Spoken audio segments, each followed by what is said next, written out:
नमोस्तु गुरुदेव। माता सीता में इतनी विपदा पड़ी, उन्होंने किसी को भी दोषी नहीं ठहराया, सभी दुखों को सहन करती रही। उनमें इतनी सहनशीलता कैसे आई, हमें बताने की कृपा करें, जिससे हम उस राह पर चल सके। वस्तु स्वरूप विचार खुशी से सब दुख संकट, वस्तु स्वरूप का चिंतन होना चाहिए। कोई भी हमारे जीवन में प्रतिकूलता आ रही है तो उसमें कहीं ना कहीं से हमारा कोई दोष तो है, चाहे वो दोष आज का हो या दोष अतीत का हो। बिना स्वयं की गलती के बिना कोई सजा मिल ही नहीं सकती।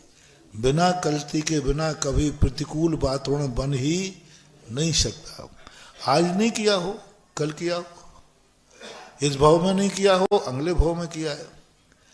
लेकिन यदि तुम्हें प्रतिकूलता आई है तो नियम से कोई ना कोई कर्म का उदय तो है, बिना कर्म के उदय के संभव नहीं। ऐसे परिणाम हमारे बने रहें तो किसको दोष दोगे? दोष देने वाला तो हमारा कर्म है। विदेही जानती थी कि किसको दोष दें, हमारे कर्म का। मैंने कोई कर्म किया है, उसको भोगना पड़ेगा। जब जब हम दोष देते हैं किसी दूसरे को, हमारा कर्म बढ़ता है। और जब जब हम अपने उपादान पे ले लेते हैं तब हमारा पुण्य और बढ़ता है, बहुत पुण्य बढ़ता है। नहीं भाई, तुम्हारी कोई गलती नहीं, गलती मेरी है कि मेरे कारण से आपको राग द्वेष हुआ।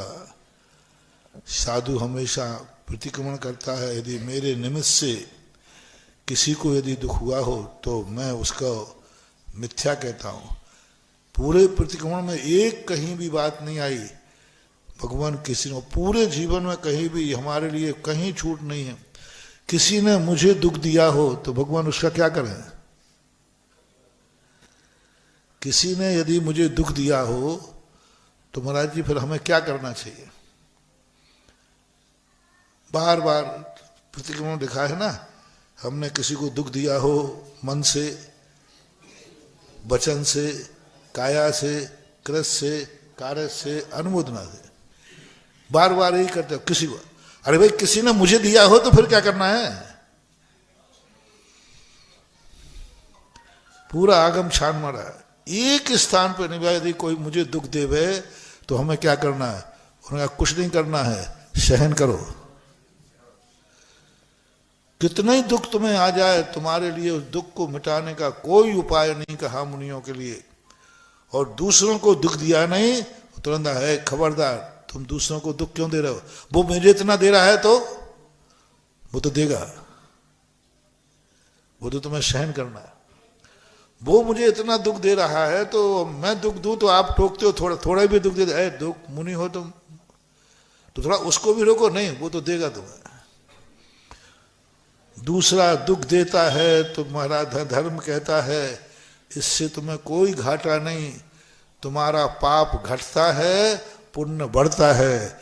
और जब तुम दूसरों को दुख दोगे तो तुम्हारा पुण्य घटता है, इसलिए पाप बढ़ता है।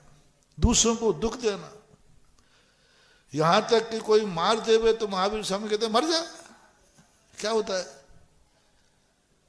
लेकिन ध्यान रखना, चींटी को भी मारने का भाव मत करना। ये जैन दर्शन का असाधारण गुण है।